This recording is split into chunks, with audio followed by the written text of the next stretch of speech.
Welcome to the Boxing Gossip channel. Please hit subscribe if you are new. This video is intended to be a keys to victory and tactics video focusing on Chris Eubank Jr. and his efforts to beat George Groves.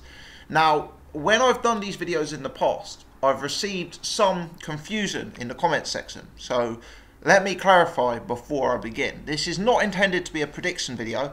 And this video is specifically intended to look at one side of the argument. You know, I've had comments in the past like, you've talked all about one fighter's strengths, you've totally ignored the other fighter's strengths. Well, the reason is that in this video, we are going to look at the tactics purely from Chris Eubank Jr.'s perspective.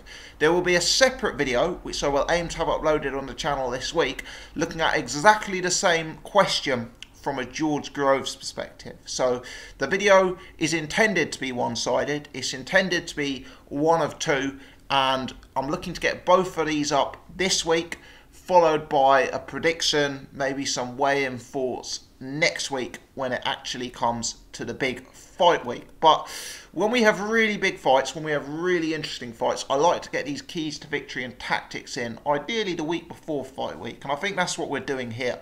I'm absolutely buzzing for this fight, Groves versus Eubank. I think it's flown a little bit under the radar from a promotional perspective. Obviously, it went on sale, sold out very, very swiftly. Kind of gone a bit quieter, but the promotion started to build. I've started to see TV adverts. I've started to see more interviews with the fighters.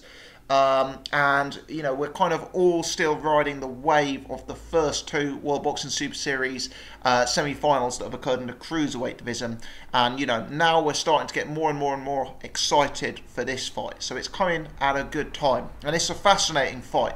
It's a great clash of styles. It's two guys who are real personalities in the sport. It's two guys who are actually very well known in the sport. And I would say, and I haven't written down a list, but I'd say of the top 10 best known boxers in the UK, it's probable that these two would, you know, both make the list. So I like what I'm seeing here. I think it's going to be a great fight. I also think it's going to be a very, very high class fight. But let's not digress further. Let us talk about the keys to victory for Chris Eubank Jr. So, in other words, I'm going to be looking at in this video what advice I would give to Chris Eubank Jr. if I was his trainer, if I was in his corner, and what strategy I would look for him to adopt in the ring to have the highest probability of success. Now, clearly, the people in Chris Eubank Jr.'s corner are far more qualified, far more experienced, and know the fighter far better than I do. So are in a much more educated position to make those decisions than I am. But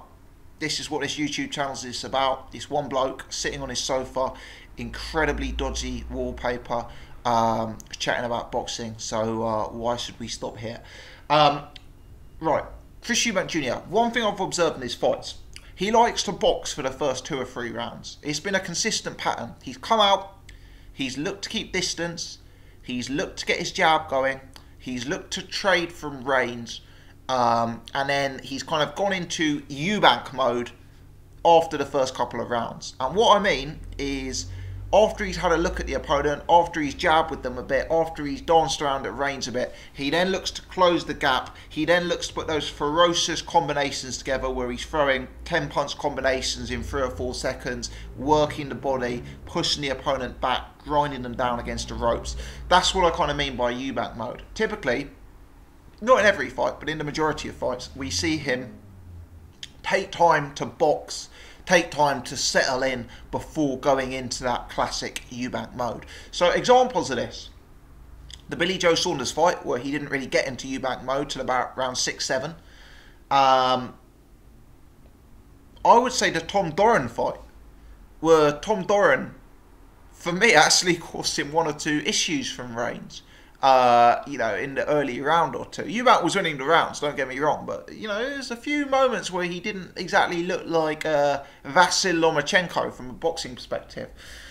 Now, for me, George Groves is a different threat to those guys. I'm not saying George Groves is necessarily a better boxer than Billy Joe Saunders, but George Groves' jab is at least as good as Billy Joe Saunders is. George Groves hits a hell of a lot harder than Billy Joe Saunders. George Groves is a hell of a lot bigger, a hell of a lot longer, a hell of a lot rangier than Billy Joe Saunders.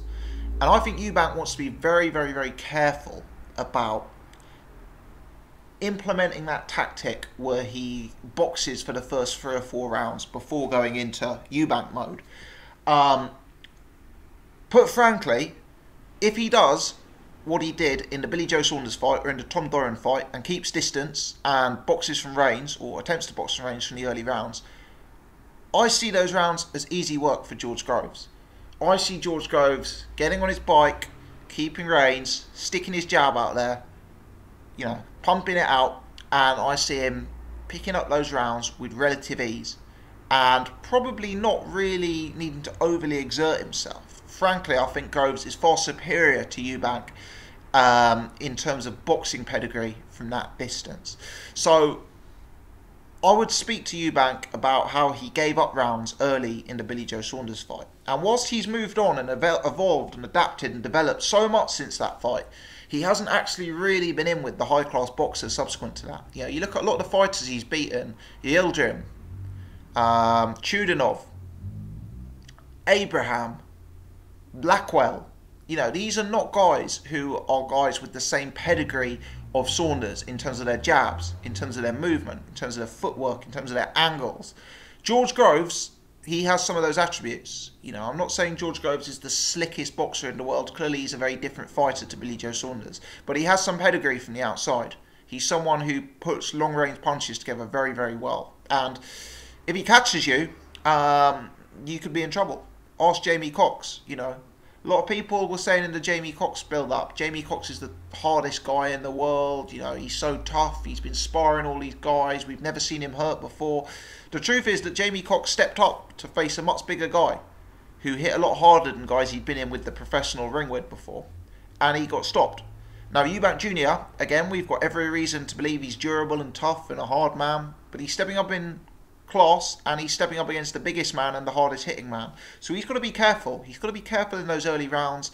And if I'm a Eubank fan, I don't want to see him 4-0 down in the fight for the sake of it. You know, so I'd be telling him to avoid the tactic of trying to exchange jabs with George Groves at the start of the fight and really at any point in the fight. I believe the fight plays into George Groves' hands if he does that. Similarly, I also think Eubank is at risk when he's coming into range.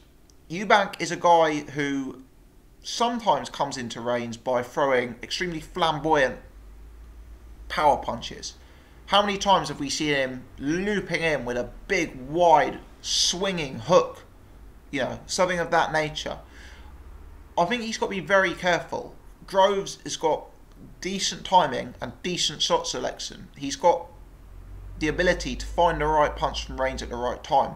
And if you're a Eubank fan, what you don't want to see is Eubank consistently charging into range recklessly, maybe leaping in, swinging in, leaving himself exposed down the middle. Because if you're throwing a massive wide hook, you know, from this side, you're going to be more vulnerable straight down the pipe. And for me, that's where George Groves is at his most deadly.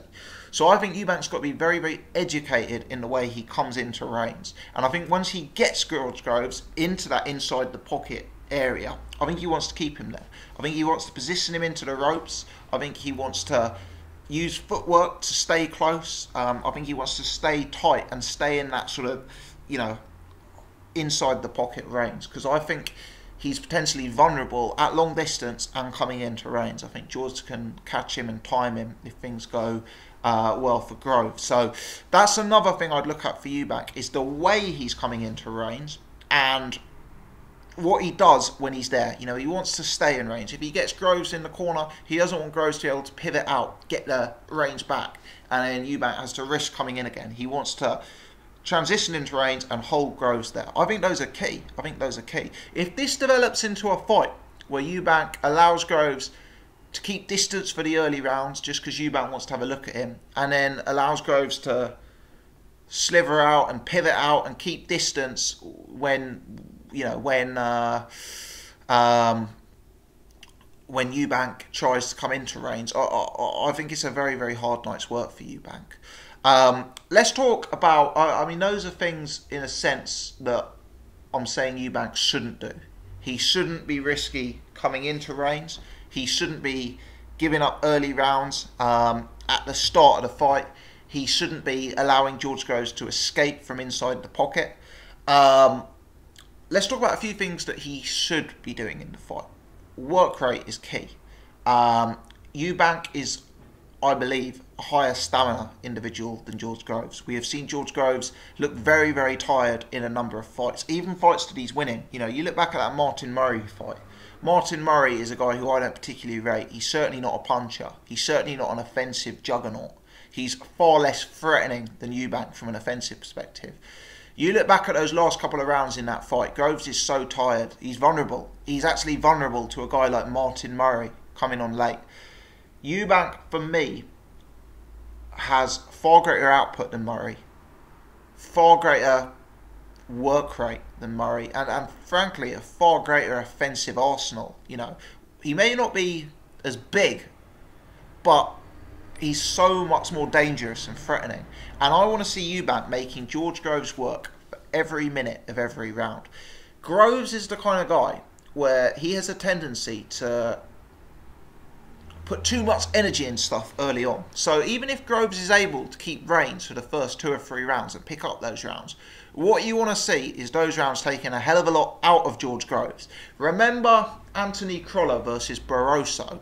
You want Groves to be Barroso in that example. You want Groves moving all over the place, really, really exuberantly, throwing bombs, trying to walk Eubank on something, trying to time something.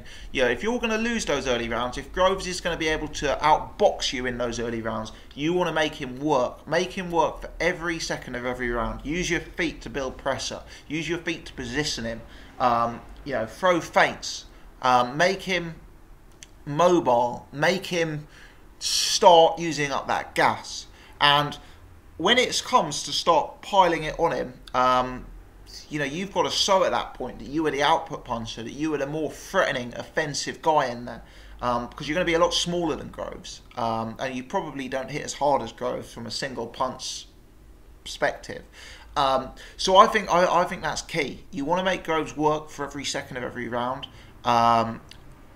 Body work, I think, is going to be vital. Eubank is a decent body puncher. It often works so well with his inside approach, and with Groves's stamina problems, you want to start factoring in. The Eubank uppercut has become one of the most recognisable punches in British boxing, and for me, Groves is a guy who is far more comfortable on the outside than the inside. I don't think he is as educated on the inside as a guy like James DeGale, or a guy like an Andre Ward, for example. I think George Groves is less of a fighter on the inside than Chris Eubank Jr. And that uppercut, I'm not saying it's a devastating punch in terms of power, but you've got to consider the aesthetic of that punch. You know, it's a very fast, snappy, recognisable punch that snaps the opponent's head back and lands consistently. If Eubank Jr. can start to get that uppercut off on the inside, that's the kind of punch that judges are going to remember at the end of the round, particularly if it's landing with a level of consistency. So I think the uppercut is a key weapon from Eubank. But really, I actually think the simplest way of summing up this fight is about distance. If Groves can keep space between the two guys by using his jab, by using his movement, by being evasive, I think it's a George Groves fight. If Eubank can close down the gap, position George Groves and start getting his work off on the inside, I think it's a Chris Eubank Jr. fight. I really think you could look at the distance of the two fighters and the time they spend at various distances throughout the fight and come up with an almost certain winner based purely on the distances. So I've